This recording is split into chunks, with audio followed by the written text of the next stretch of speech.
Não é sobre o autismo que a gente fala aqui no Meu Mundo Autista. A gente não fala do transtorno do espectro do autismo, como o Cid prefere chamar, ou do transtorno do espectro autista, como o DSM chama. A gente prefere chamar pelo nome. Existe uma pessoa ali. Então a gente sempre lembra, quando vai falar sobre o autismo, a gente lembra que existe o autista. E a gente está cansado um pouquinho de ficar falando para as pessoas, explicando para as pessoas que às vezes quando você está falando sobre autismo, você está falando de alguém que possivelmente está te assistindo e você está falando dele como uma condição e não como uma pessoa.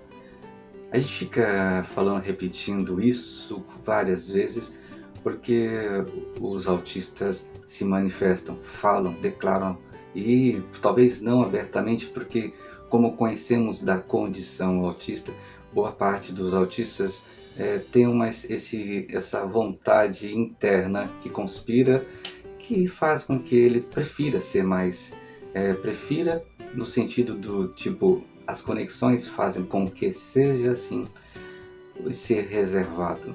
Mas existem autistas eloquentes que falam pra caramba, falam pelos cotovelos, e pessoas que de repente não fazem jus a vários estereótipos que dizem por aí.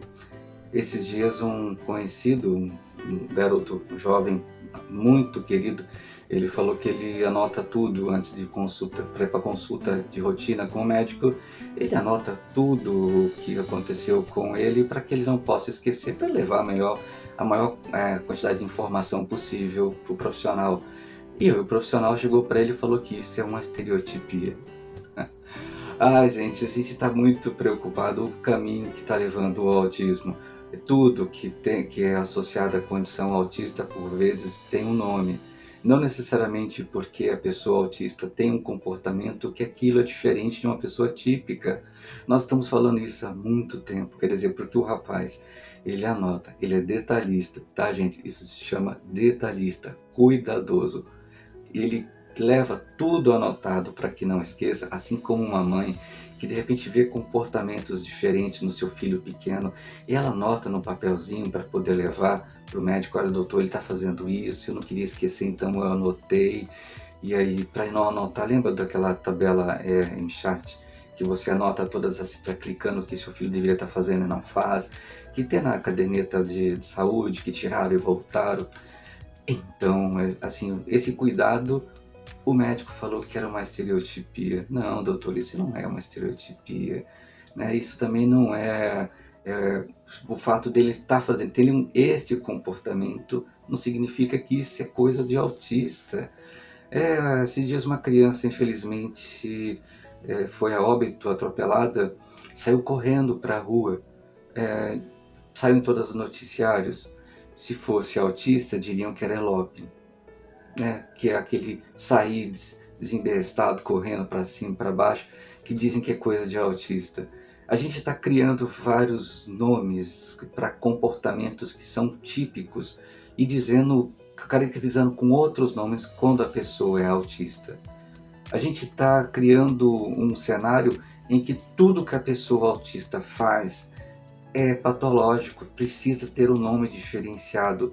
E vocês não têm ideia, gente, quanto isso é prejudicial quando ela chega na fase adulta. Porque tudo isso que falam, que dizem assim por diante, quando chega na fase adulta, se a pessoa não fez um trabalho bem legal na fase de adolescência, infância, para poder entender-se como pessoa, não como autista, mas como pessoa, uma pessoa autista, ela pode de repente começar a dizer que tudo que ela faz, ela começar a acreditar que tudo que ela faz é por conta do autismo, justificar tudo no autismo. Ah, eu tenho rigidez cognitiva. Não, você é uma pessoa que tem um pensamento forte, você tem um pensamento contundente, você é inteligente, você cria seu próprio pensamento sobre isso, sua própria opinião, você construiu sua opinião. Não é rigidez cognitiva, tá? Rigidez cognitiva de fato existe, né? Mas a partir do momento que a pessoa cresce, é igual no TDAH. Boa parte das pessoas TDAHs que são impulsivas, elas conseguem na fase adulta controlar a impulsividade. Não é tudo que ela quer fazer que ela vai fazer, porque ela já é adulta, ela já tem consciência que ela não pode fazer aquilo igual na infância. Então, muitas coisas no TDAH na fase adulta, elas somem porque você consegue ter controle. Então, não é porque você é autista que você não deixa de ser teimoso, teimosa, como qualquer pessoa típica. Esses dias eu entrei num embate, uma pessoa dizendo que uma pessoa autista não é teimosa. Eu falei, gente, pessoas autistas também podem ser teimosas, sim. Ou você acha porque a pessoa é autista, ela se tornou um alienígena e tudo nela é diferente da gente. A gente precisa rever como estão construindo a condição autista. Constrói-se a condição autista para poder adoecer, para vender serviços, vender medicamentos, vender tratamentos e não tem responsabilidade nenhuma sobre o futuro dele ou dela. Porque na frente, se essa pessoa de repente não entender bem que ela é uma pessoa, que ela está sujeita a diversas interfaces, inclusive fisiológicas, em que o seu cérebro processa de uma forma que leva ela a ter pensamentos assim ou assim, tudo bem, isso tudo é verdade. Ah, mas vai ver a poda neural. Gente, é um terrorismo que se faz, né? Que se você não levar seu filho vai ter a poda neural. A poda neural é feita durante a vida inteira. E você também, você é típico. Então, se você de repente não faz uma determinada situação durante muito tempo, o cérebro mesmo passa a entender que aquilo não é importante. Aquilo que é importante, eu seguro, eu retenho. Aquilo que não é importante, o cérebro arruma uma forma de desprezar para ter espaço, igual um HD. A gente tem que observar o que nós estamos fazendo com o autismo e principalmente os profissionais da área de saúde, o que você está fazendo para de repente mudar esse cenário. A gente está patologizando situações que não são patologizáveis. Nossa, eu falei até difícil, né, gente? Comportamentos estão virando doenças. Comportamentos estão se tornando fonte de terapia. O fato de repente eu não gostar de algo não quer dizer que eu tenho intolerância alimentar. Pois é, a gente precisa falar dessa forma porque existe sim a intolerância alimentar em vários quadros do autismo, mas nem todo autista tem intolerância alimentar. Às vezes ele só não quer, ele não quer comer, ele cansou de comer aquilo. Hoje minha filha não gosta de arroz. Ela adorava arroz branco. Hoje ela não gosta. Por falar que é intolerância ou que é de seletividade alimentar, o melhor termo é esse, tá, gente? Seletividade, ele é seletivo alimentar. Talvez ele tenha bom gosto. Então a gente não é minimizando o autismo, mas de repente caracterizando o autismo que é do autismo. Eu tenho um amigo que está numa situação bem assim difícil que ele tem passado, que ele está com uma condição assim que precisa de mais cuidados, né? E ele é autista. Mas não é por causa do autismo, é por causa dessa condição que ele está sofrendo tanto. O autismo não faz mal a ele. Quem mais faz mal a ele são as pessoas que o tratam parecendo que ele é doente por ser autismo.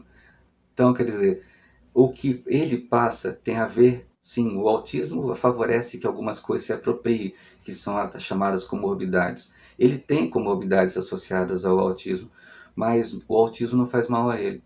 O que faz mal a ele é a comorbidade. E a gente fica falando, nossa, autista sofre, né? Autista sofre. Sofre muitas vezes com você, comigo, com a gente. A gente precisa mudar esse cenário do autismo. Esse é o canal Meu Mundo Autista. A gente fala para as pessoas, fala de pessoas. A gente pouco fala de doenças. A gente fala de viver. Então, esse ano que ainda tem muita coisa para acontecer, a gente vai falar de outros assuntos que interessam a você.